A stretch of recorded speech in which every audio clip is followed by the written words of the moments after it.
nom d'un chien, de nom d'un chien!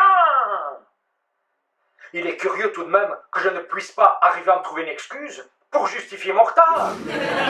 Cependant, voyons, je ne suis pas bête, et j'ai autant d'imagination qu'un autre. Il faut croire que non.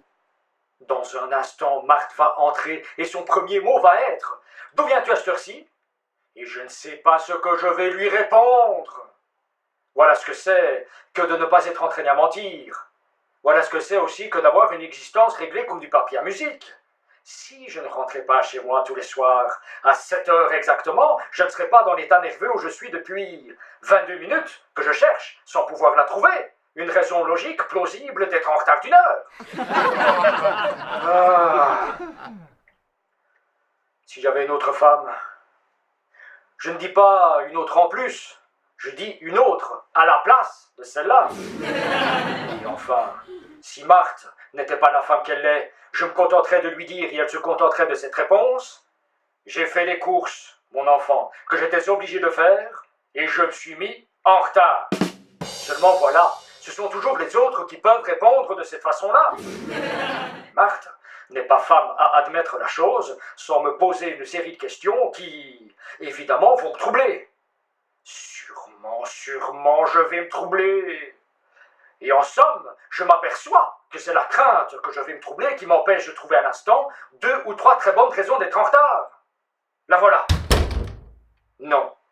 Quand elle va me demander ce que j'ai fait entre 7 et 8 heures, il va tout de même falloir que je lui réponde quelque chose.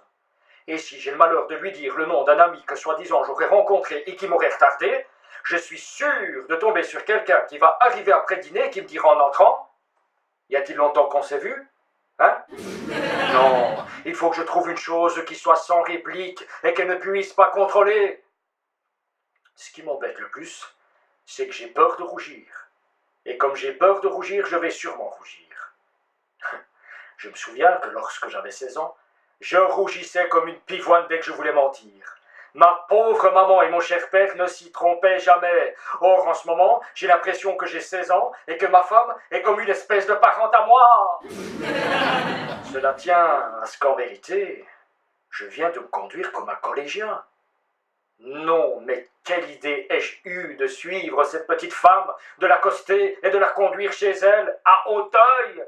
Pourquoi ai-je fait cela? Moi qui jamais, car enfin, c'est la première fois que ça m'arrive. Et je suis sûr que je vais sentir encore ce parfum dont ce petit monstre m'a inondé, exprès d'ailleurs. Car il faut être aussi bête qu'un homme pour se demander d'une femme qu'on ramasse dans la rue, qu'est-ce que ça doit être que cette petite femme-là? Ça ne peut jamais être qu'une grue, voyons.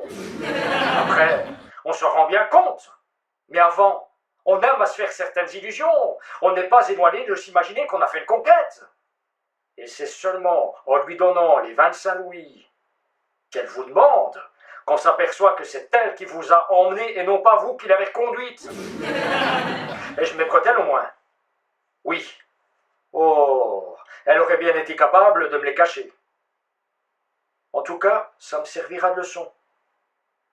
Et je regrette bien de lui avoir donné rendez-vous demain à 5 heures. J'irai, parce qu'il faut être poli. Mais je ne sais pas si j'irai d'ailleurs. Ça va dépendre de ce qui va se passer ici. Et si j'allais courageusement vers Marthe au lieu de l'attendre et de perdre du temps comme je le fais en ce moment? Oui, mais non. Si je l'attends, je pourrais lui dire que je suis rentré depuis une demi-heure, ce qui va finir par être vrai du reste.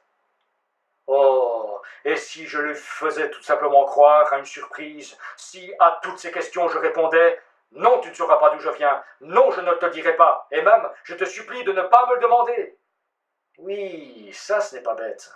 Comprenant qu'il s'agit d'un cadeau, elle ne voudra pas insister, et j'en serai quitte demain pour lui acheter quelque chose. Oui, voilà la meilleure solution. Et je l'aurais trouvé tout de suite si je ne m'étais pas énervé comme je l'ai fait. Il ne faut jamais s'énerver. On est perdu quand on s'énerve. Tandis que dans le calme, on retrouve toutes ses facultés. J'irai donc lui acheter demain matin l'objet en question, on l'apportera dans la soirée, et si elle me demande pourquoi il a fallu attendre 24 heures, je lui dirai que c'est à cause des initiales. Ça y est, je suis sauvé, et en somme, je me noyais dans une goutte d'eau.